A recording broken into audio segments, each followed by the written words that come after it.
The lone figure of Florence Harper was silhouetted against the dusty horizon as the final whistle of the 3:15 train to Denver faded into the distance, taking with it her last hope of escape from a life that had crumbled beneath her feet.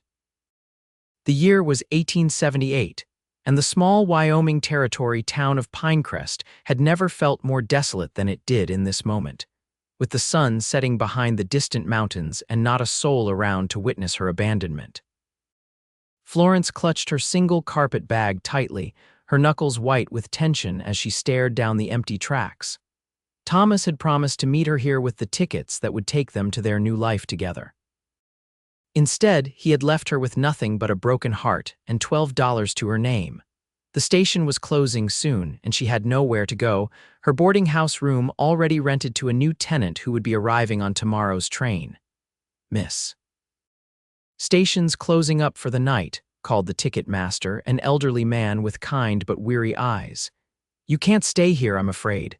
Florence nodded numbly, unwilling to let the tears that threatened fall in front of a stranger.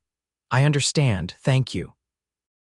As the ticket master turned the key in the lock of the small depot building, Florence stood frozen on the wooden platform.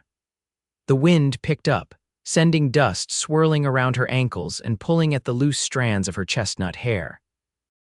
The temperature was dropping rapidly with the setting sun, and her thin cotton dress provided little protection against the evening chill.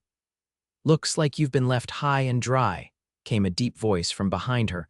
Florence whirled around, startled by the sudden intrusion into her misery. A tall man stood at the edge of the platform, one boot propped on the wooden step.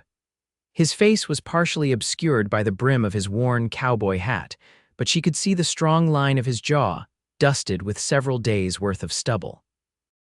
I don't believe we've been introduced, Florence replied stiffly, gathering what remained of her dignity around her like a shield. The man stepped fully onto the platform, and Florence was able to see him properly for the first time. He stood well over 6 feet tall, with broad shoulders and a lean frame hardened by physical labor. His eyes, a striking shade of blue, regarded her with a mixture of curiosity and concern. Wade Daniels, he said, touching the brim of his hat. I run the Double D Ranch about 10 miles north of town. Florence Harper, she replied automatically, her manners taking over despite her predicament. And yes, Mr. Daniels, I appear to have been left behind. Wade's expression darkened momentarily. Thomas Blackwell. Florence couldn't hide her surprise. You know him. Everyone knows Blackwell, Wade replied, his tone making it clear that this wasn't necessarily a good thing. He's made similar promises to at least 2 other women in these parts. He paused, seeming to consider his next words carefully. I'm sorry, Miss Harper, but if you were counting on him to make an honest woman of you, you're better off without him. The truth of his words struck Florence like a physical blow. She had been so certain that Thomas loved her, that his promises of marriage and a new life together had been sincere. She had given up everything, her position as a schoolteacher, her small savings, her reputation to follow him west from Boston. I have nowhere to go, she admitted, the words catching in her throat. I was supposed to be on that train. Wade studied her for a long moment, then extended his hand. Miss Harper, I don't make a habit of leaving stranded women to their fate. I've got a spare room at my ranch, and my sister Rebecca lives there too. You'd be welcome to stay until you figure things out. Florence hesitated, acutely aware that accepting his offer would place her in an even more precarious position in terms of propriety. And yet, what choice did she have? Night was falling, and Pinecrest was not the sort of town where a woman alone would be safe after dark. Why would you help me? She asked, caution overriding desperation. You don't know me, Wade's expression softened. My mother raised me to believe that a man's worth is measured by how he treats those who need a helping hand. He gestured toward the darkening town. Besides, I can't in good conscience leave you here alone. Rebecca would never forgive me. After another moment of hesitation, Florence nodded and tentatively placed her hand in his. His palm was warm and calloused, the hand of a man who worked with horses and cattle, not like Thomas's soft banker's hands. Wade's grip was gentle but secure as he led her toward a wagon hitched to 2 sturdy horses at the edge of the depot. I was in town picking up supplies, he explained, helping her onto the wagon seat before loading her carpet bag in the back. Lucky timing, I suppose. As Wade climbed up beside her and took the reins, Florence cast one last glance at the train depot, the place where her dreams had died. Then she faced forward, toward an uncertain future that somehow seemed less frightening with this stranger's kindness lighting the way. The ride to the Double D Ranch was mostly silent. Florence was lost in her thoughts, replaying every moment with Thomas, searching for the signs she had missed. The night air grew colder and she couldn't help shivering in her light dress. Without a word, Wade shrugged out of his jacket and handed it to her, never taking his eyes off the road ahead. The warmth of the worn leather enveloped her, along with the scent of horses, tobacco, and something indefinably masculine. "Thank you," Florence said softly, "for everything." Wade nodded but remained quiet. The wagon rolled on through the darkness, the only sounds the creak of the wheels and the steady rhythm of the horses' hooves against the packed dirt road. After nearly 2 hours, they crested a hill, and Florence caught her first glimpse of the Double D Ranch in the moonlight. It wasn't the largest spread she'd ever seen, but it was substantial: a main house, a barn, a bunkhouse, and several corrals spread across a valley nestled between two ridges. A creek wound through the property, reflecting the moonlight like a silver ribbon. "It's beautiful," she said, breaking the long silence. Wade's expression softened with pride. "My father built it with his own hands, started with nothing but 100 acres and a dream." He guided the horses down the slope toward the main house where a single lamp burned in the window. "It's not much compared to what you might be used to in Boston, but it's home. It's more than I deserve given the circumstances," Florence replied honestly. Wade pulled the wagon to a stop in front of the house, a 2-story structure built of sturdy logs with a wide porch wrapped around the front. Before he could climb down, the front door swung open, and a young woman appeared, a shotgun held casually in her hands. "You're late, Wade," the woman called, her tone a mixture of concern and annoyance. Then she noticed Florence. "And you've brought company." "Rebecca, this is Miss Florence Harper," Wade said as he helped Florence down from the wagon. She was stranded at the depot. "Miss Harper, my sister, Rebecca Daniels." Rebecca lowered the shotgun and stepped forward, her expression curious but not unfriendly. She was a few years younger than Florence's 22 years, with the same striking blue eyes as her brother, though her hair was a shade lighter than Wade's dark brown. "Another victim of Thomas Blackwell?" Rebecca asked bluntly.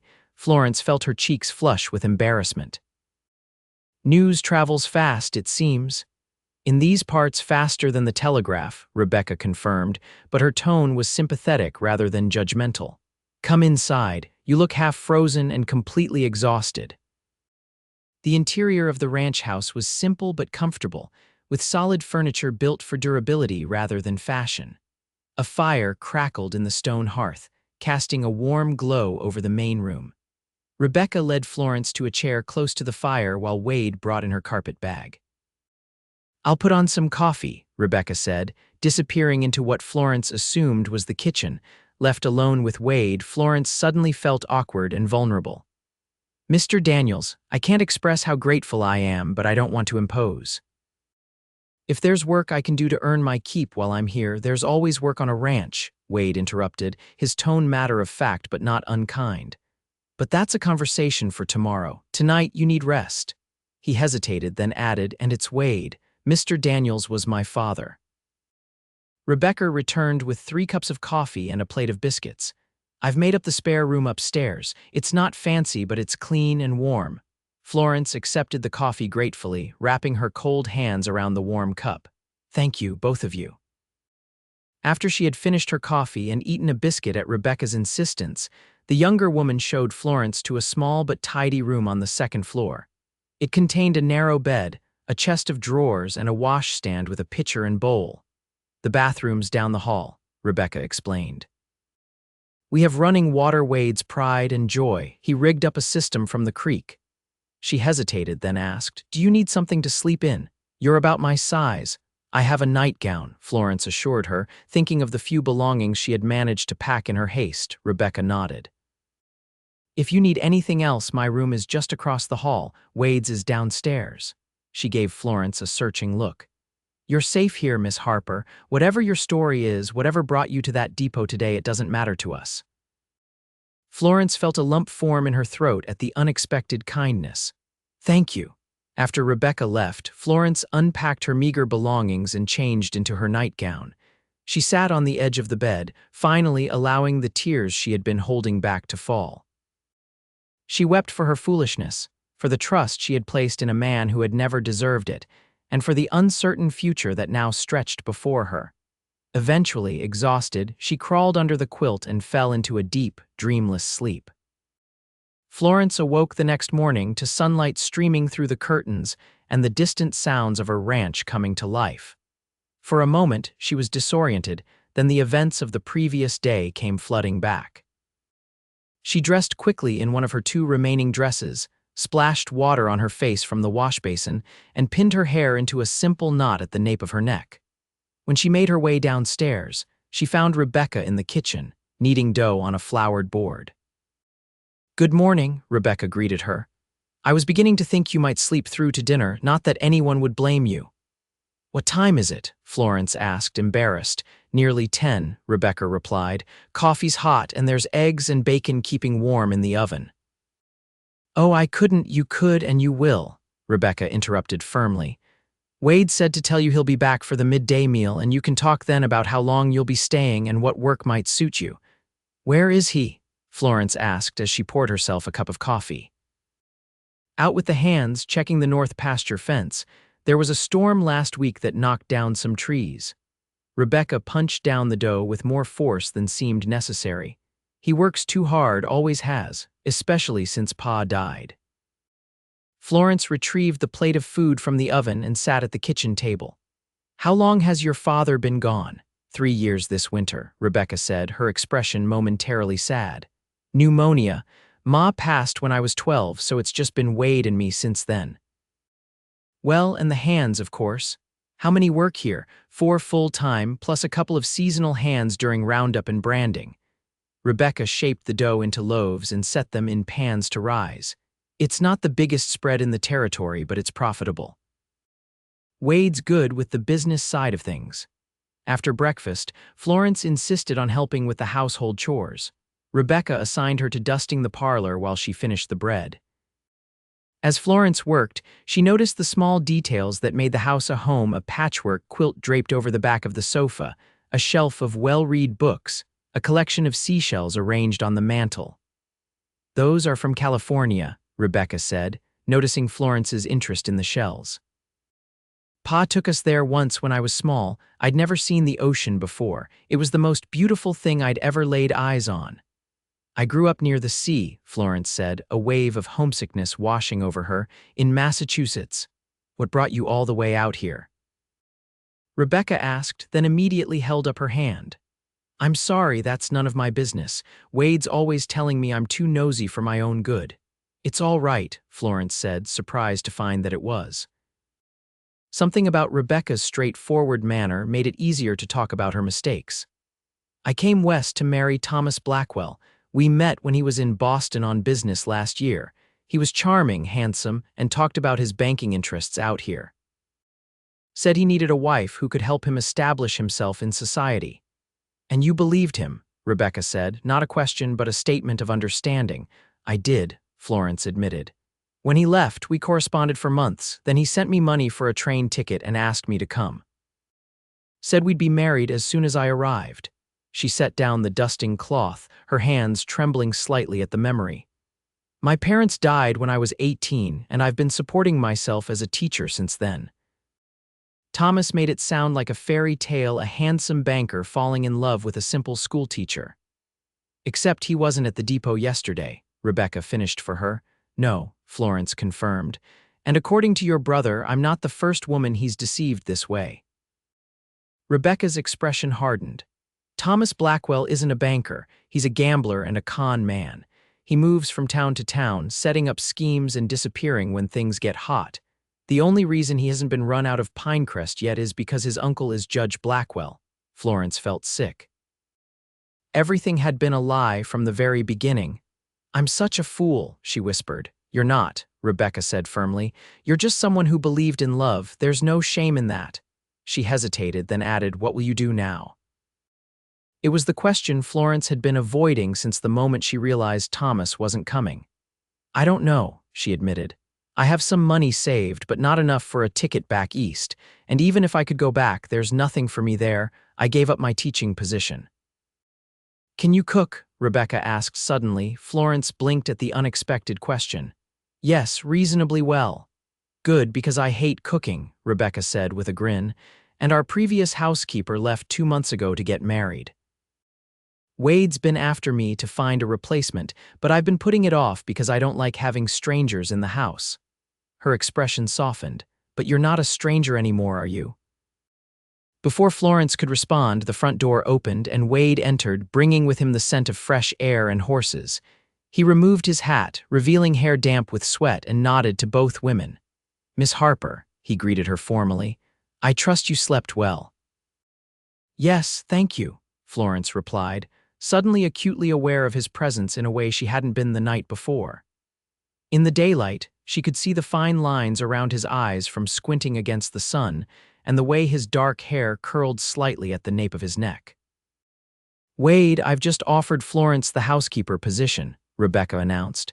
"She can cook and the cottage behind the house is sitting empty." Wade raised an eyebrow at his sister's presumption but didn't contradict her. Instead, he turned to Florence. "Is that something that would interest you, Miss Harper?" Florence considered the offer. It would give her time to recover from her ordeal and save money for whatever came next. And there was something about this place, about these people, that made her feel safe for the first time in a long while. "Yes," she said finally. "If you're willing to have me, I would be grateful for the opportunity." Wade nodded, his expression unreadable. "The position comes with room and board plus $20 a month. The cottage needs some work, but it would give you your privacy." "That's very generous," Florence said, surprised by the fair terms. It was more than she had earned as a teacher. "It's what the job's worth," Wade replied simply. "Rebecca will show you what needs doing around the house. You can start tomorrow if that suits you." With that, he nodded to both women and left the room, his boots echoing on the wooden floor as he headed toward what Florence assumed was his office. "Don't mind him," Rebecca said once he was out of earshot. "He's not much for conversation, but he's the best man I know. He practically raised me after Ma died, even though he was only 18 himself." Florence found herself wanting to know more about the taciturn rancher who had rescued her from the train depot, but she merely nodded, unwilling to reveal her curiosity. "Come on," Rebecca said, linking her arm through Florence's. "I'll show you the cottage. It's small, but it's got potential." The cottage, as it turned out, was a one-room structure with a small lean-to kitchen attached. It sat about 50 yards behind the main house, nestled among a stand of pine trees. The interior was dusty and sparse, containing only a bed frame, a small table with 2 chairs, and a pot-bellied stove. "It just needs a good cleaning and some feminine touches," Rebecca declared optimistically. "The last housekeeper preferred to stay in the main house, so no one's lived here for years." Florence ran her hand along the windowsill, leaving a trail in the dust. Despite its neglected state, she could see the cottage's potential. The windows were large and would let in plenty of light, and the location offered privacy while still being close to the main house. "I'll help you clean it up," Rebecca offered. "We can start this afternoon." Florence spent the rest of the day working alongside Rebecca to make the cottage habitable. They swept and scrubbed, washed windows, and aired out the musty bedding. By evening, the small space was clean, if still sparse. Wade contributed by fixing a loose floorboard and ensuring the stove was in working order. That night, after a simple dinner in the main house, Florence returned to her temporary room feeling more optimistic than she had since arriving in Wyoming. She had a job, a place to stay, and perhaps even the beginnings of a friendship with Rebecca. It wasn't the life she had imagined for herself when she boarded the train in Boston, but it was a start.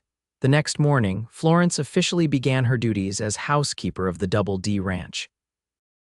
Rebecca showed her the pantry, explained the usual meal times, and introduced her to the ranch hands who would be taking their meals in the main house. Sam Johnson, an older man who served as foreman, brothers Ethan and Henry Parker, who handled most of the riding, and Miguel Ortiz, who worked primarily with the horses. The men usually take breakfast at sunrise, dinner at noon, and supper around sundown, Rebecca explained. Wade takes his meals whenever he can spare the time, which isn't as regular as it should be. Florence quickly established a routine. She rose before dawn to prepare breakfast for the hands, spent the morning cleaning and preparing the midday meal, then used the afternoons for laundry, baking, or mending. The work was hard but satisfying, and the gratitude of the ranch hands especially for her cooking, which was a significant improvement over Rebecca's efforts, gave her a sense of purpose she hadn't expected. Wade remained something of an enigma. He was unfailingly polite and treated her with respect, but he rarely engaged in conversation beyond what was necessary for the running of the household. Yet Florence often felt his eyes on her when he thought she wasn't looking, and sometimes she caught a glimpse of something in his expression that made her heart beat a little faster. 2 weeks after her arrival at the Double D, Florence moved into the cottage. Wade and the hands had helped make it more comfortable, building shelves, repairing the porch, and even constructing a small clothesline outside. Rebecca had contributed curtains made from flour sacks and a colorful quilt for the bed. "It's not much," Wade said as he carried the last of her things, which now included several books borrowed from the ranch's small library and some clothes Rebecca had outgrown into the cottage. "But it's private." "It's perfect," Florence assured him, surveying her new domain with satisfaction. "Thank you for everything you've done." Wade shifted uncomfortably under her grateful gaze. "It's nothing, just being neighborly." "It's far more than that," Florence insisted. "You've given me a chance to rebuild my life when you had no obligation to do so." Wade's expression softened slightly. "Everyone deserves a second chance, Miss Harper." He hesitated, then added, "Florence." It was the first time he had used her given name, and the sound of it in his deep voice sent an unexpected shiver down her spine. "Thank you, Wade," she replied, testing his name on her tongue. It felt right somehow. He nodded once, then left her to settle into her new home. Florence stood in the doorway watching his retreating back, wondering at the strange flutter in her chest whenever he was near.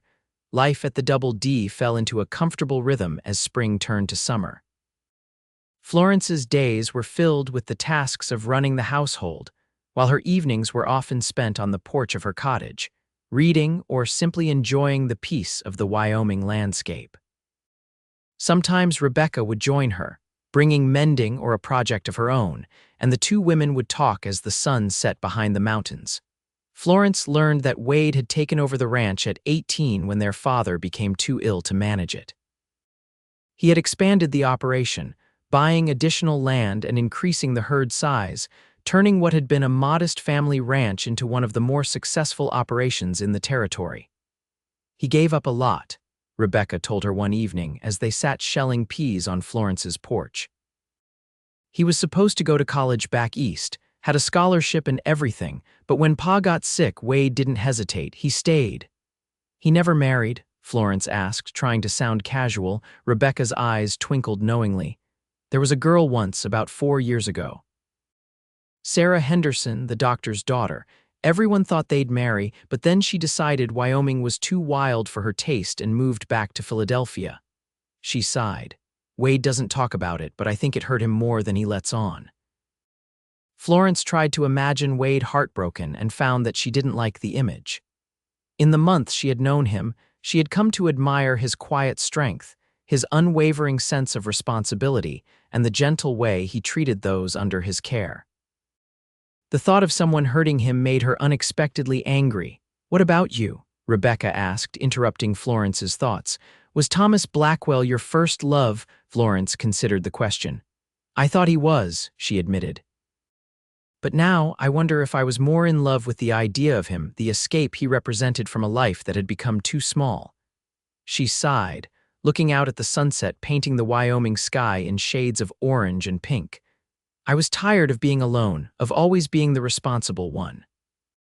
Thomas made me feel desired, special. And now," Rebecca prompted gently, "now I know that feeling special isn't the same as being valued." Florence said slowly, the realization dawning on her as she spoke. Thomas never saw me the real me. He saw a naive schoolteacher he could manipulate. Rebecca reached over and squeezed her hand. His loss, she said firmly. Any man would be lucky to have you. Florence smiled gratefully, but her thoughts drifted to Wade. Over the past months, she had found herself watching him the way his hands moved as he worked with the horses, the rare smile that transformed his serious face, the gentleness he showed toward his sister and the animals in his care. She told herself it was natural to be curious about the man who had rescued her, but deep down, she knew it was more than that. The summer brought its own rhythms to the ranch. June saw the roundup, with additional hands hired to help gather the cattle for branding.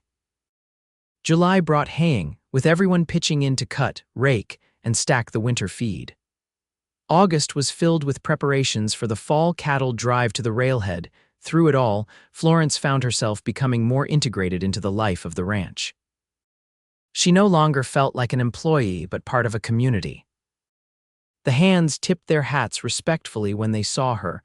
Rebecca treated her like a sister, and even Wade had begun to seek out her company, sometimes lingering after meals to discuss a book they had both read or ask her opinion on some matter concerning the house. One evening in late August, Florence was sitting on her porch, enjoying the cooler air that signaled the approaching autumn, when Wade approached from the main house. He carried 2 cups, and steam rose from them in the evening air. "Coffee," he offered, holding out one of the cups.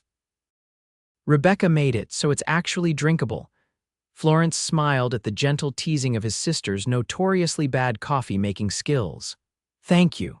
Wade sat on the step below her, his long legs stretched out in front of him. For a few minutes they sipped their coffee in companionable silence, watching as the first stars appeared in the darkening sky. "The cattle drive leaves in 3 days," Wade said finally. "I'll be gone for about 2 weeks."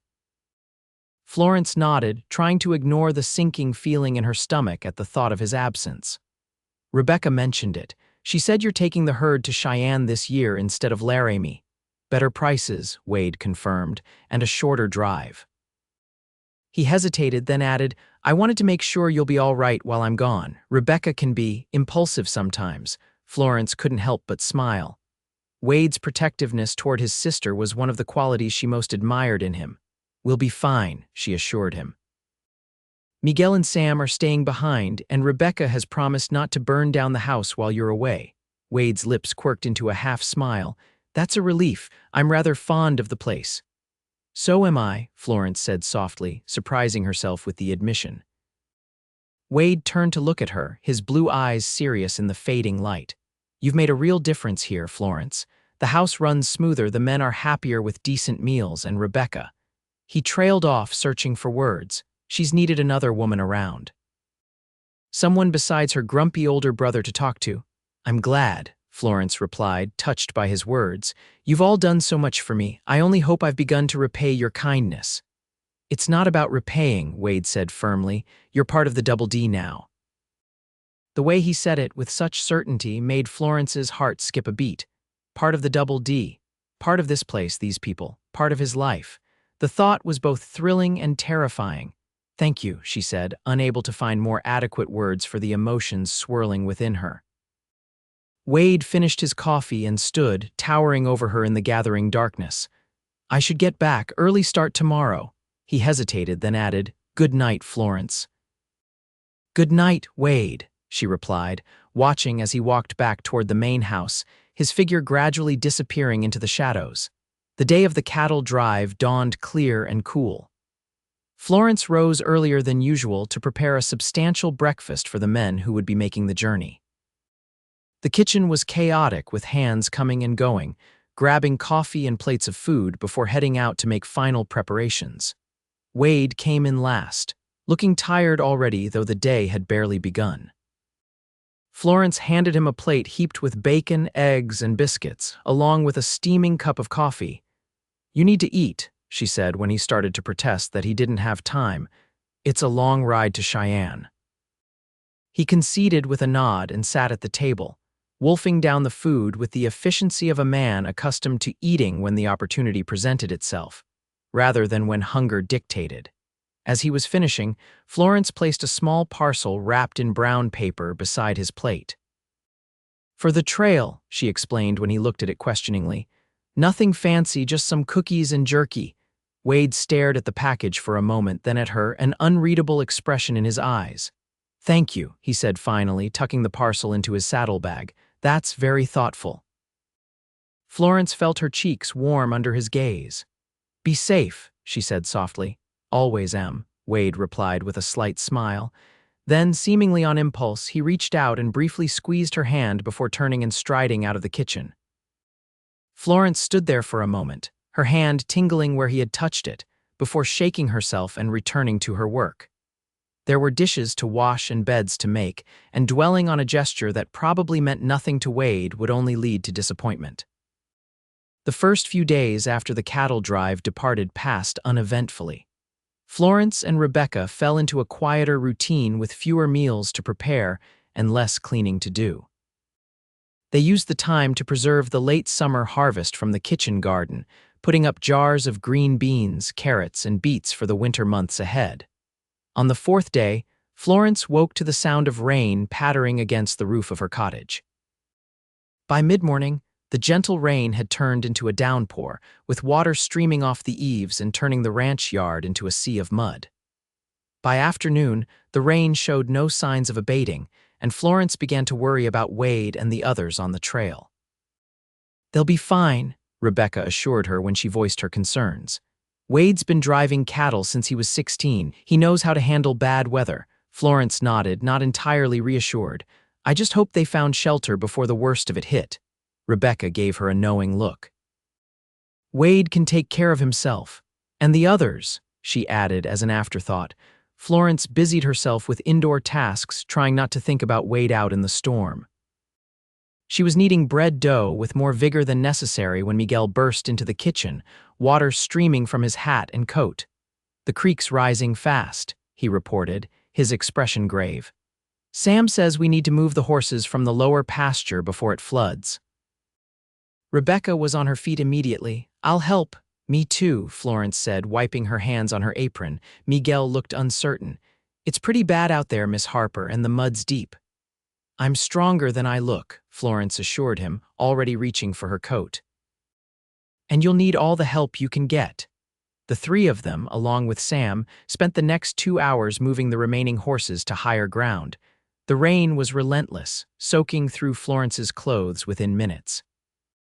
The mud sucked at her boots, making each step an effort, but she persisted, helping to guide nervous horses along the fence line to safety. By the time they finished, darkness was falling, and Florence was shivering uncontrollably. Rebecca insisted she come to the main house rather than return to her cottage alone. "You need to get warm," she said firmly, helping Florence out of her sodden clothes and into a borrowed nightgown. "I'll make tea." Florence huddled by the fire in the parlor, wrapped in a quilt, as Rebecca brought her a steaming cup of tea laced with honey and whiskey. "Drink this," she instructed. "It's Ma's recipe for warding off chills." Florence took a sip, coughing as the whiskey burned its way down her throat. "Strong," she managed. "Effective," Rebecca countered with a grin. She sobered quickly, adding, "You were impressive out there today. Not many women from back east would wade through mud up to their knees to save someone else's horses." "They're not someone else's horses," Florence said without thinking. "They're the double deticas horses." Rebecca's expression softened. "Yes, they are," she agreed quietly. "And you're part of the double D now, aren't you?" Florence nodded, the realization settling into her bones with a rightness she hadn't expected. Somewhere along the way, this place had become home. These people had become family, and Wade had become something else entirely, something she wasn't ready to name but could no longer deny.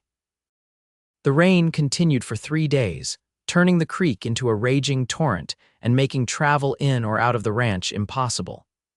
Florence and Rebecca spent the time catching up on indoor tasks, mending, cleaning the pantry, and sorting through the winter clothes that would soon be needed. On the 4th day, the rain finally stopped and the sun emerged, turning the landscape into a glistening tapestry of greens and browns. Florence stepped outside the main house, lifting her face to the warmth of the sunlight, grateful for its return. Creek still running high, Sam reported when he came in for the midday meal. Road to town's washed out in places, but it should be passable in a day or two if we don't get more rain. Any word about the cattle drive? Rebecca asked, the concern she had been hiding for days finally showing in her voice. Sam shook his head. Telegraph lines are down, but your brother's got a good head on his shoulders. He'll have found high ground for the herd. Rebecca nodded, but Florence could see the worry in her eyes.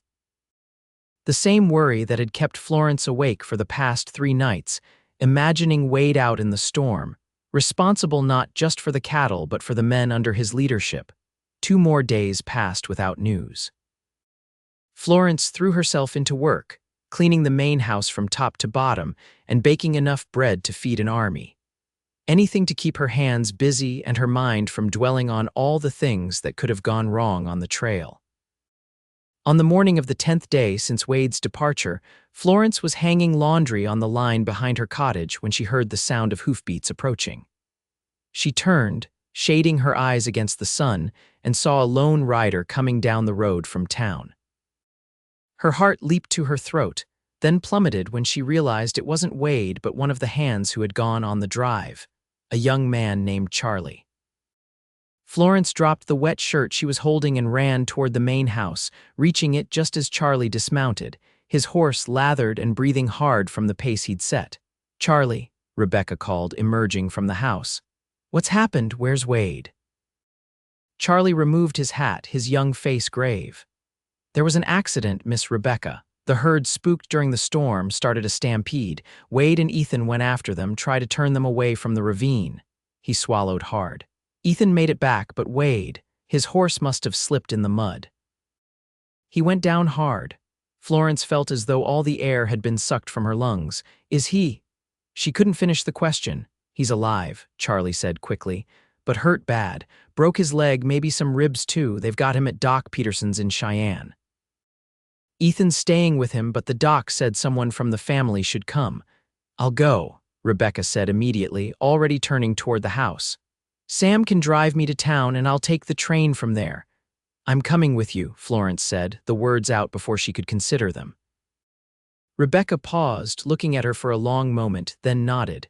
"Pack a bag, we leave in an hour." The journey to Cheyenne was a blur for Florence. The wagon ride to Pinecrest, the tense wait for the train, the hours spent staring out the window as the Wyoming landscape rolled by, all of it passed in a haze of worry. Rebecca was similarly preoccupied, her usual chatter replaced by a tense silence broken only by occasional prayers muttered under her breath. They arrived in Cheyenne just after nightfall and made their way directly to Dr. Peterson's office, a small building attached to his home on the outskirts of town. Ethan Parker met them at the door, his face haggard with exhaustion. "He's resting," Ethan reported. "Doc says the leg's a clean break, should heal right if he stays off it. The ribs are just bruised, not broken, but he took a blow to the head when he fell, and that's what's got the doc worried." Rebecca pushed past him into the building. "Where is he?" "Last room on the right," Ethan directed her, then turned to Florence with a curious expression. "You came too." It wasn't a question, but Florence answered anyway. "Of course." Ethan's lips quirked in a tired smile. "Good, he needs people who care about him." Florence followed Rebecca down the narrow hallway to a small room at the back of the building. The sight that greeted her made her heart clench painfully. Wade lay motionless on a narrow bed, his normally tanned face pale against the white pillow. His right leg was splinted and elevated, and a bandage encircled his head, a spot of blood visible through the white cloth. Rebecca rushed to his side, taking his hand in hers. "Wade, it's Rebecca, I'm here." Florence hung back, suddenly uncertain of her place in this room in this moment. She was not family, not really anything to Wade except his housekeeper. Yet the sight of him lying there, vulnerable and hurt, awakened a fierce protectiveness in her that she had never experienced before. Dr. Peterson, a thin man with spectacles and a kind face, entered the room behind them. "Ah, you must be Miss Daniels," he said to Rebecca. "Your brother's been asking for you when he's conscious." "When he's conscious," Rebecca repeated, her voice sharp with fear. "You mean he's not always?" "He drifts in and out," the doctor explained gently. "It's not unusual with head injuries." The good news is that he recognizes people and knows where he is when he's awake. That's a very positive sign. Will he recover fully? Florence asked, finding her voice at last. Dr. Peterson turned to her with a questioning look. Rebecca quickly introduced her as Florence Harper, our housekeeper and my friend. The doctor nodded. Miss Harper, to answer your question, I believe he will make a complete recovery given time and proper care. The next few days are critical for the head injury, but barring complications, he should be able to travel home in about a week. The leg will take longer, of course, 6 to 8 weeks before he can put weight on it. Florence nodded, relief washing over her. Wade would recover. That was all that mattered. You too must be exhausted, Dr. Peterson continued. There's a small hotel just down the street. I suggest you get some rest. Mr. Daniels is unlikely to wake again tonight. Rebecca shook her head stubbornly. I'm staying with my brother. The doctor sighed, clearly having expected this response. Very well, there's a chair you can use, but only one of you can stay in the room, hospital rules. You go, Rebecca, Florence said immediately. I'll find a room at the hotel and come back in the morning. Rebecca looked torn. Are you sure? Of course, Florence assured her. He's your brother. You should be here when he wakes up. After getting directions to the hotel from Ethan, who had taken a room there himself, Florence left the doctor's office, promising to return early the next morning. The night air was cool, and she pulled her shawl tighter around her shoulders as she walked the short distance to the hotel. The Alpine Hotel was a modest 2-story building with clean, if simple, accommodations. Florence took a small room on the second floor, barely noticing her surroundings as she prepared for bed. Despite her exhaustion, sleep eluded her, her mind filled with images of Wade lying pale and still in the hospital bed. When had he become so important to her? When had her feelings of gratitude and respect transformed into something deeper, something that made her heart race at his smile and ache at his pain? She had sworn after Thomas that she would never again be so foolish as to give her heart without certainty of return, yet here she was, sleepless with worry over a man who had never spoken a word of affection to her. Florence rose before dawn, washed quickly, and made her way back to Dr. Peterson's office. She found Rebecca asleep in the chair beside Wade's bed, her head at an awkward angle that would surely result in a stiff neck. Wade himself appeared unchanged, his breathing steady but his eyes closed. Not wanting to disturb either of them, Florence retreated to the small waiting room at the front of the building. Dr. Peterson found her there an hour later when he arrived to begin his day. Miss Harper, he greeted her, looking surprised. You're here early. I couldn't sleep, Florence admitted. How is he this morning? About the same, the doctor replied. Which at this point is good news, no fever, pulse steady. I was just about to check on him. Florence nodded. I'll wait here. Dr. Peterson returned a few minutes later.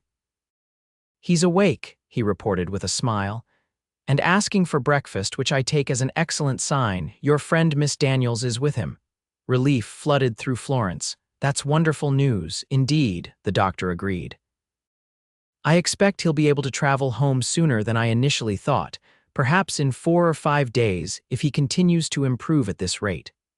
Florence spent the morning in town, purchasing supplies and arranging for meals to be delivered to Rebecca at the doctor's office. By the time she returned in the early afternoon, she found Rebecca outside on a small bench enjoying the sunshine. How is he? Florence asked immediately. Better, Rebecca said, her face showing the relief she felt. Grumpy about being confined to bed, which the doctor says is a good sign. She patted the bench beside her. Sit with me for a minute, Florence complied, setting down the packages she carried. I bought some things I thought you might need, a change of clothes, some toiletries. Thank you, Rebecca said, genuinely touched by the thoughtfulness.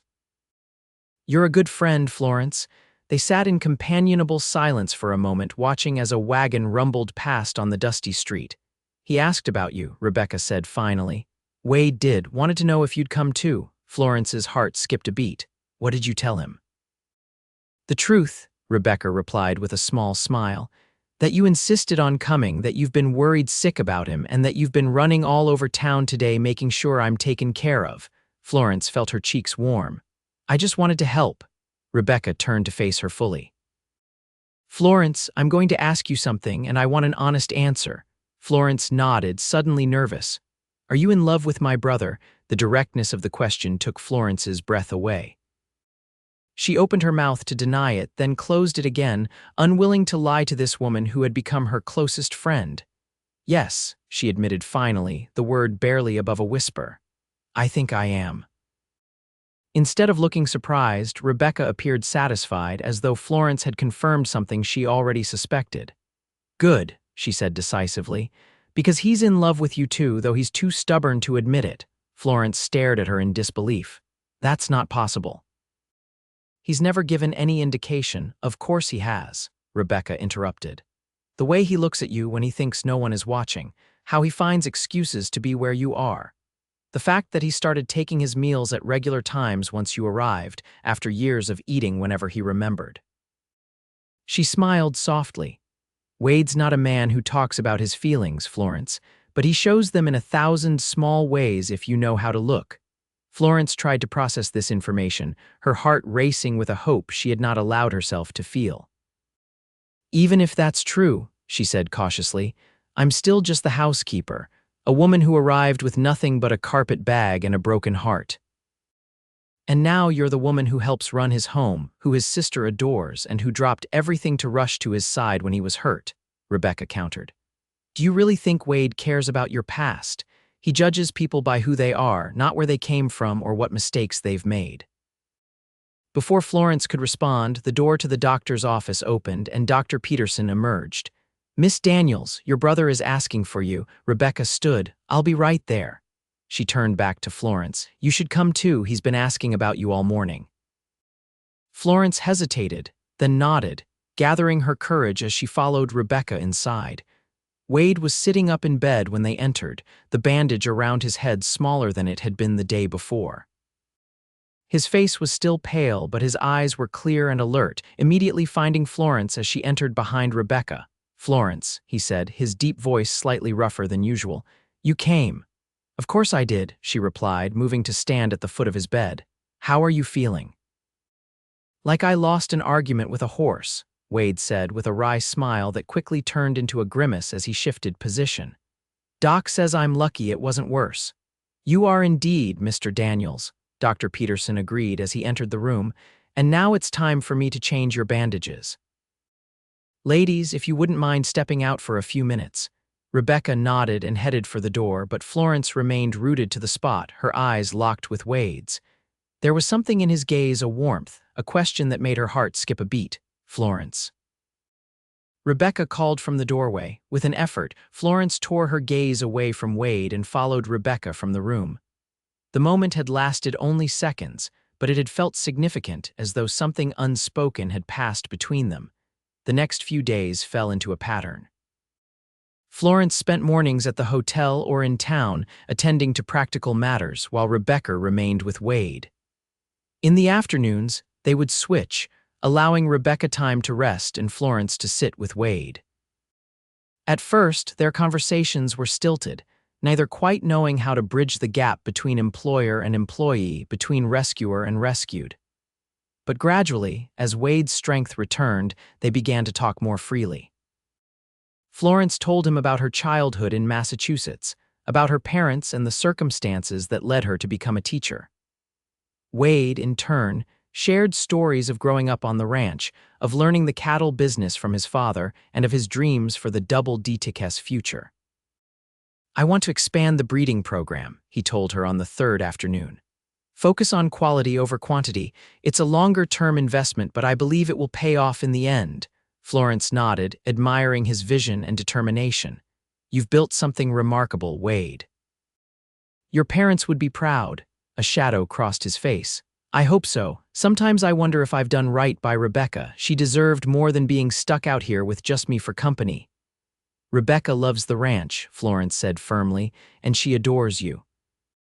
She's proud of what you've accomplished, Wade. We all are. Wade's eyes caught hers at the we, something flickering in their blue depths that made her breath catch. Thank you, Florence, he said softly, for coming here, for everything. The moment was interrupted by the arrival of Dr. Peterson for his afternoon check. Florence stood, smoothing her skirts nervously. "I should let you rest," she said, turning to leave. "Florence," Wade called after her. When she turned back, he was watching her with an intensity that made her heart race. "Will you come back tomorrow?" "Of course," she promised, not trusting herself to say more. On the 5th day, Dr. Peterson declared Wade fit to travel. "The head wound is healing nicely, and there's no sign of infection in the leg," he told them. "He'll need to keep the weight off that leg for at least 6 more weeks, and he'll have headaches for a while yet, but he can continue his recovery at home." The next morning found them at the train station, Wade seated in a wheelchair with his splinted leg extended in front of him. He was pale and drawn from the effort of getting dressed and transported from the doctor's office, but his determination to return home overrode his discomfort. The journey back was arduous. Wade endured it stoically, but Florence could see the pain in the tightness around his mouth and the occasional beads of sweat on his brow despite the cool air in the train car. She and Rebecca took turns offering him water and making sure he was as comfortable as possible in the cramped quarters. By the time they reached Pinecrest, Wade was visibly exhausted, the color drained from his face. Sam was waiting for them with the wagon, which he had fitted with a makeshift bed of blankets and hay for the final leg of the journey. "Good to see you in one piece, boss," Sam greeted Wade, helping to transfer him from the wheelchair to the wagon. "More or less," he added with a glance at the splinted leg. "Good to be seen," Wade replied, grimacing as he settled into the nest of blankets. "How's the ranch?" "Still standing," Sam assured him. "Miguel's been keeping the hands in line. Creek's back to normal levels, and we only lost 2 calves in the flooding. Could have been a lot worse." The ride to the Double D was slow and careful, with Sam avoiding every bump and hole in the road that he could. Florence sat in the back of the wagon with Wade, supporting his head in her lap to cushion him from the inevitable jolts. They arrived at the ranch as the sun was setting, casting long shadows across the yard. Miguel and the other hands came out to greet them, their relief at seeing their boss evident in their faces. With their help, Wade was carefully transferred to his bedroom on the 1st floor of the main house. "I can take it from here," Rebecca told Florence once Wade was settled. "You must be exhausted too." Florence was indeed tired, but she was reluctant to leave. "Are you sure? I don't mind staying." Rebecca smiled knowingly. "I'm sure. Go get some rest. There will be plenty for both of us to do tomorrow." Florence returned to her cottage for the first time in nearly a week, lighting the lamp and looking around at the familiar space. It felt strange to be back, as though she had been away much longer than 6 days. So much had changed, not in her surroundings, but within herself. The next morning, Florence resumed her duties as housekeeper, with the added responsibility of helping care for Wade. She and Rebecca worked out a schedule, with Rebecca handling the mornings and Florence taking over in the afternoons. This arrangement allowed Rebecca to continue managing the ranch books and correspondence, tasks that had fallen behind during Wade's absence. Wade was not an easy patient. Used to being active from dawn to dusk, he chafed at the confinement and the weakness that accompanied his injuries. He tried to conduct ranch business from his bed, sending for Sam or Miguel multiple times a day to give instructions or receive reports, until Dr. Peterson, making a follow-up visit, firmly ordered him to limit such activities. "Your body needs rest to heal, Mr. Daniels," the doctor admonished. "The ranch will still be there when you're recovered." Forced to reduce his work, Wade turned to reading to pass the time. Florence brought him books from the ranch library, and they often discussed them during her afternoon shifts, their conversations ranging from literature to philosophy to the future of the Wyoming Territory. 2 weeks after their return to the ranch, Florence entered Wade's room to find him sitting up in bed, a letter in his hand and a troubled expression on his face. "Is everything all right?" she asked, setting down the tray of tea she had brought. Wade hesitated, then handed her the letter. "It's from Judge Blackwell," he said, "about his nephew." Florence took the paper with trembling fingers, scanning the neat handwriting quickly. Thomas Blackwell had been arrested in Denver for fraud and other misdeeds. The judge, seeking to mitigate the scandal, wanted to know if Wade or Florence intended to press additional charges related to Thomas's actions in Pinecrest. "He's going to prison regardless," Wade said as Florence finished reading. "The Denver charges are serious enough for that. But the judge thinks you might want to see him face additional consequences for what he did to you." Florence refolded the letter slowly, considering. For months, she had carried anger toward Thomas, a burning resentment for the way he had used and discarded her. Now, faced with the opportunity for retribution, she found that the anger had faded to something closer to pity. "No," she said finally, "I don't want to press charges. What would be the point?" She handed the letter back to Wade. "Thomas Blackwell no longer has any power over my life. I've moved beyond him." Wade studied her face, his blue eyes searching.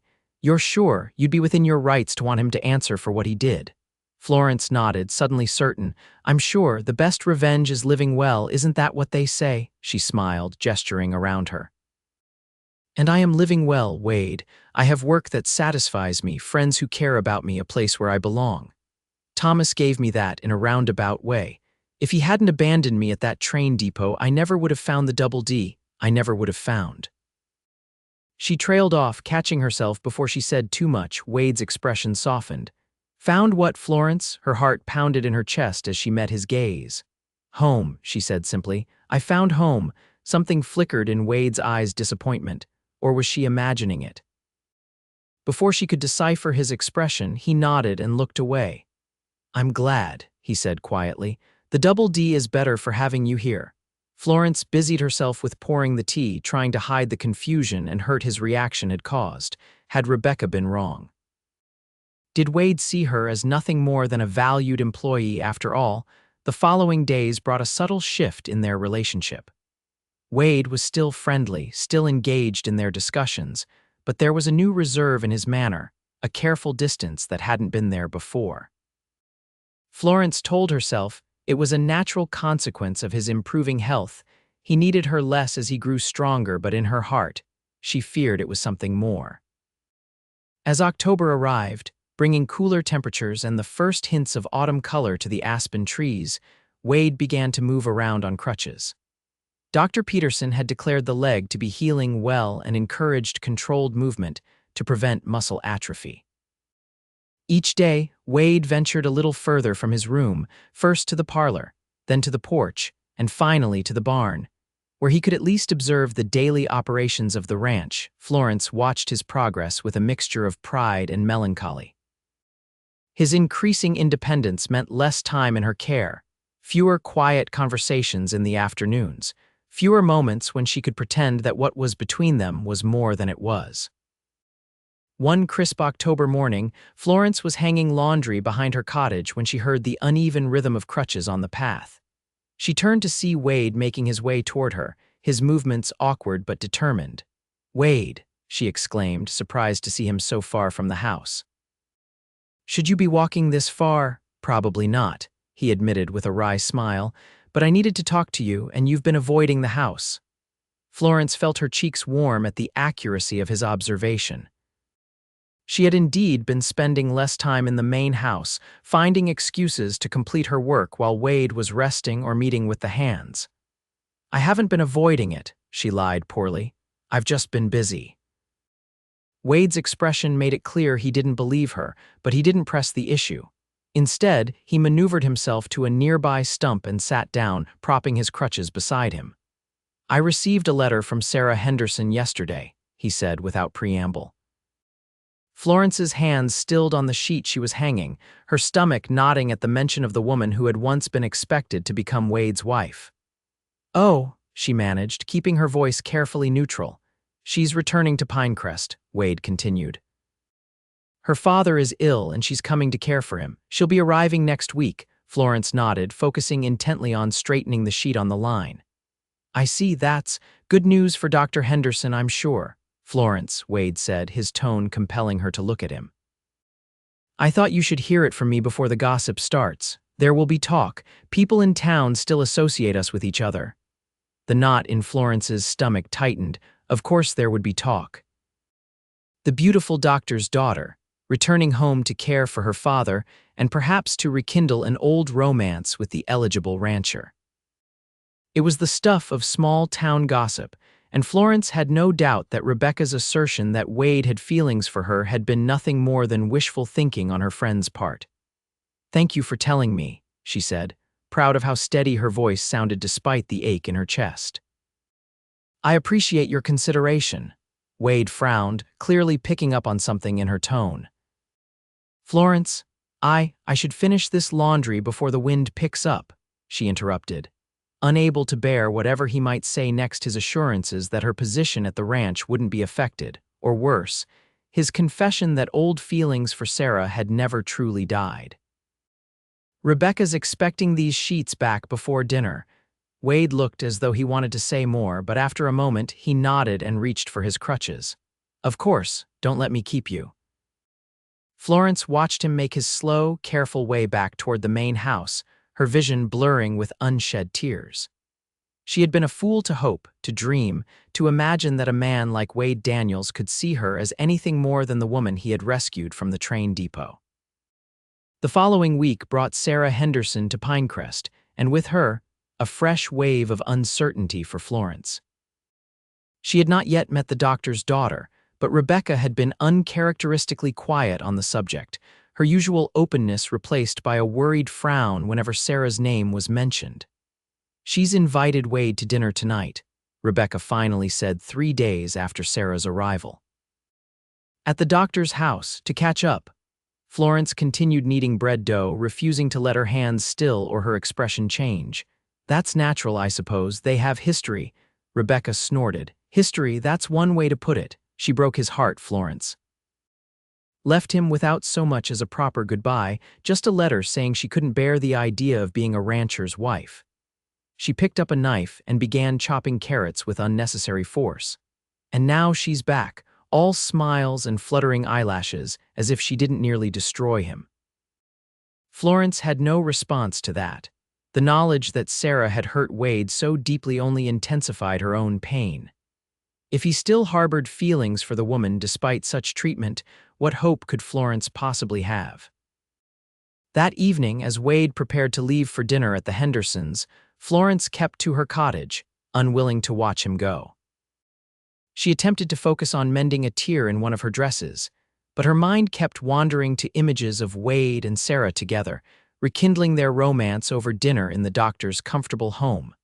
A knock at her door startled her from these unhappy thoughts. She opened it to find Rebecca standing on her porch, a determined expression on her face. "Put on your shawl," Rebecca ordered without preamble. "We're going to town." Florence blinked in surprise. "Town now, why?" "Because if I stay here one more minute thinking about that woman sinking her claws into my brother again, I'm going to scream," Rebecca declared. "Sam's hitching up the wagon. We're going to the social at the church. There's music and dancing and pie, and it's better than sitting here feeling sorry for ourselves." Florence wanted to protest that she wasn't feeling sorry for herself, but the lie would have been too obvious. Instead, she reached for her shawl, deciding that an evening of distraction might be exactly what she needed. The church social was in full swing when they arrived. Lanterns hung from the trees surrounding the small building, casting a warm glow over the gathering.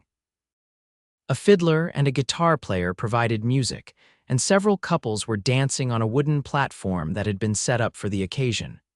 Rebecca was immediately swept into the festivities, her outgoing nature making her a favorite among the townspeople.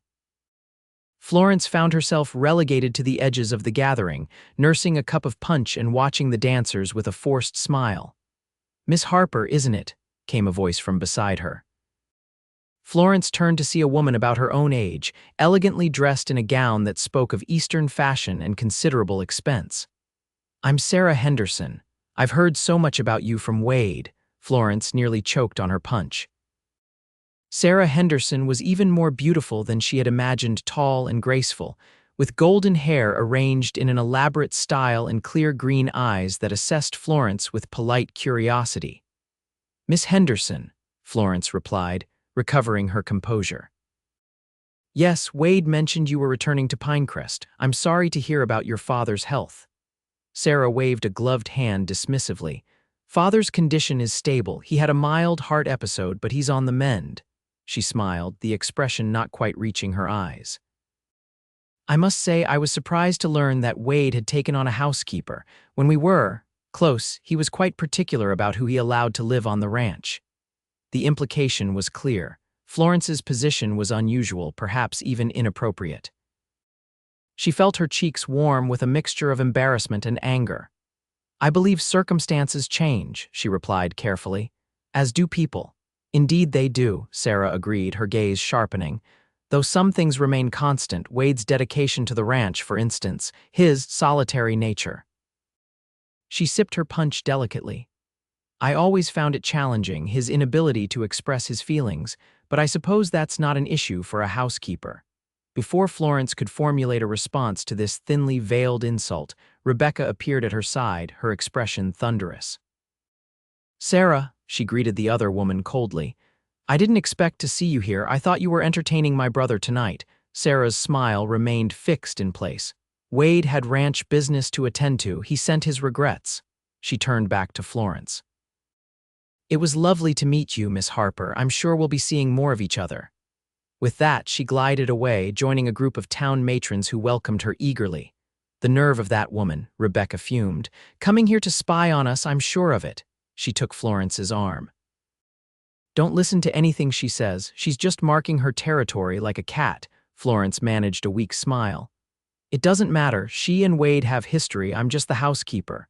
Rebecca's expression softened.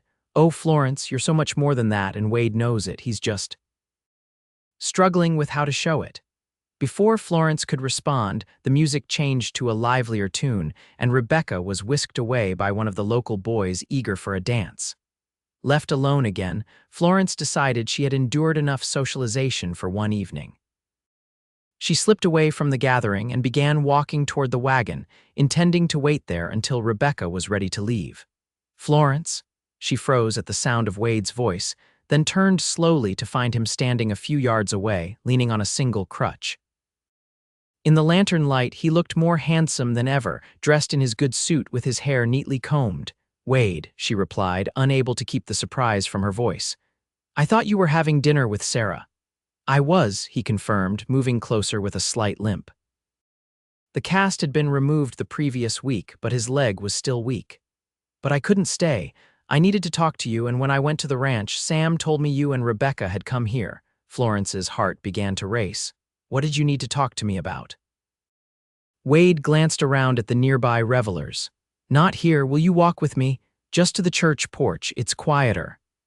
After a moment's hesitation, Florence nodded and fell into step beside him, matching her pace to his slower one. They made their way to the small porch of the white clapboard church, where Wade gestured for her to sit on the bench there. He remained standing, his expression serious in the dim light spilling from the church windows. I owe you an explanation, he began, his voice low. About Sarah. Florence shook her head. You don't owe me anything, Wade. Your personal affairs are your own business. That's just it, Wade said, a hint of frustration entering his tone. They're not just my affairs when they affect you too. He ran a hand through his hair, a gesture Florence had come to recognize as a sign of nervousness. Sarah and I were engaged 4 years ago. She broke it off and left for Philadelphia. Now she's back, and she seems to think we can simply resume where we left off. Florence's stomach twisted painfully. And can you? She asked, dreading the answer. Wade's expression softened. No, he said simply, because my heart is elsewhere now. The words hung in the air between them, their meaning slowly penetrating Florence's understanding. Elsewhere. She repeated, hardly daring to hope. Wade set aside his crutch and lowered himself carefully to sit beside her on the bench. Florence, from the moment I saw you standing alone at that train depot, something in me recognized something in you. I didn't understand it then, but I do now. He took her hand in his touch sending warmth spreading through her. You came into my life when I thought I had everything figured out, when I had convinced myself that being alone was safer than risking my heart again, and you turned everything upside down. Florence could scarcely breathe. Wade, let me finish, he said gently. I've been a coward, Florence. I've kept my distance because I was afraid that you still saw me as just the man who rescued you, afraid that your gratitude might be mistaken for deeper feelings, afraid that I wasn't worthy of someone as brave and kind and beautiful as you. He squeezed her hand. But seeing Sarah again made me realize something. What I felt for her was nothing compared to what I feel for you. Nothing. Tears welled in Florence's eyes, spilling over despite her best efforts to contain them. I thought you were pulling away because you didn't feel the same way I do, she admitted, her voice barely above a whisper. I thought Rebecca was wrong when she said you cared for me, Wade chuckled softly. Rebecca is rarely wrong about such things, much as it pains me to admit it. His expression grew serious again. Florence Harper, I love you, not out of pity or a sense of responsibility, but because you are the most remarkable woman I have ever known, because you make the Double D feel more like home than it ever has. Because when I'm with you, I'm a better version of myself. Florence felt as though her heart might burst with happiness. I love you too, she said, the words coming easily now that she knew they were wanted.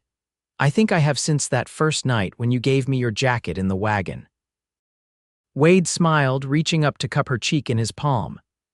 May I kiss you, Florence? He asked, his voice husky with emotion. In answer, Florence leaned forward and pressed her lips to his. The kiss was gentle at first, a tender exploration, but quickly deepened as months of unspoken feelings found expression at last. When they finally parted, both were breathless, and Wade's eyes were dark with a desire that made Florence's pulse quicken. Well, came Rebecca's amused voice from the bottom of the steps, it's about time. Florence and Wade turned to see Rebecca standing there, hands on hips, a wide grin on her face. Behind her, several townspeople had paused in their merrymaking to watch the scene unfolding on the church porch. Wade groaned. Rebecca, your timing is impeccable as always. Would you rather I'd let you continue scandalizing Reverend Phillips on the steps of his church? Rebecca asked innocently, gesturing to the minister who was indeed watching with a mixture of disapproval and reluctant amusement. Florence felt her face flame with embarrassment, but Wade merely laughed and stood, pulling her up with him. I think we've provided enough entertainment for one evening, he said, reclaiming his crutch. Shall we go home? Home. The word had never sounded sweeter to Florence's ears.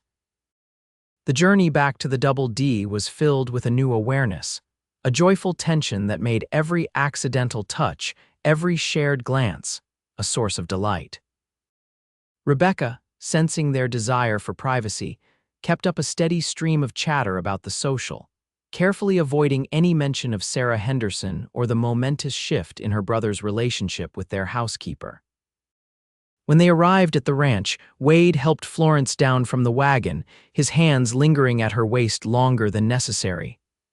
I'll see to the horses, Rebecca announced, making herself scarce with uncharacteristic tact. Left alone in the yard, illuminated only by the light of the moon and stars, Wade drew Florence into his arms. I should have told you weeks ago, he murmured, resting his forehead against hers. All that wasted time. We have plenty of time ahead of us, Florence assured him, running her hands up his chest to link behind his neck. The rest of our lives, if you want. Wade's eyes darkened. Is that a proposal, Miss Harper? He asked, a smile playing at the corners of his mouth. Florence laughed, feeling lighter than she had in months. I believe that's traditionally the man's role, Mr. Daniels. Then allow me to fulfill it, Wade said, suddenly serious. He reached into his pocket and withdrew a small object that gleamed in the moonlight, a ring with a modest diamond flanked by two smaller sapphires. I've been carrying this for weeks, waiting for the courage to ask. He took her left hand in his. Florence Harper, will you marry me? Will you make the Double D your home not as my housekeeper but as my wife? Tears of joy sprang to Florence's eyes as she nodded. Yes, she whispered. Yes, Wade, I will. Wade slipped the ring onto her finger, then sealed their engagement with a kiss that left no doubt of the depth of his feelings. When they finally parted, both were breathing hard, and Wade's eyes held a promise that sent a shiver of anticipation down Florence's spine. I should go, she said reluctantly, knowing that propriety demanded they part for the night despite their engagement. Wade nodded, equally reluctant. Until tomorrow, he said, lifting her hand to press a kiss to her palm. I love you, Florence. I love you, Wade, she replied, happiness bubbling up inside her like a spring. As Florence walked to her cottage, she felt as though her feet barely touched the ground. From abandoned at the train depot to engaged to the man she loved in the span of 6 months, it was more than she could have dreamed possible on that fateful day when Wade Daniels took her hand and led her home. The weeks leading up to the wedding passed in a whirlwind of preparations and adjustments. News of their engagement spread quickly through Pinecrest, met mostly with approval and good wishes. Sarah Henderson left town abruptly, returning to Philadelphia with only a terse note of congratulations that fooled no one. Florence moved from her cottage into the main house after the wedding, which took place on a crisp November day with the aspen trees glowing gold against the blue Wyoming sky. The ceremony was held in the Pinecrest Church, with Rebecca serving as maid of honor and Sam as Wade's best man. The celebration afterward at the Double D brought together friends from town and neighboring ranches, filling the house with laughter and music long into the night. When the last guest had departed and Rebecca had tactfully retired to her room, Wade led his new wife upstairs to the master bedroom, now their shared sanctuary. There, with tenderness and passion, they consummated their marriage, discovering each other in the most intimate way possible. Later, as they lay entwined beneath the quilts, Florence's head resting on Wade's chest, she thought back to that moment at the train depot when all hope had seemed lost.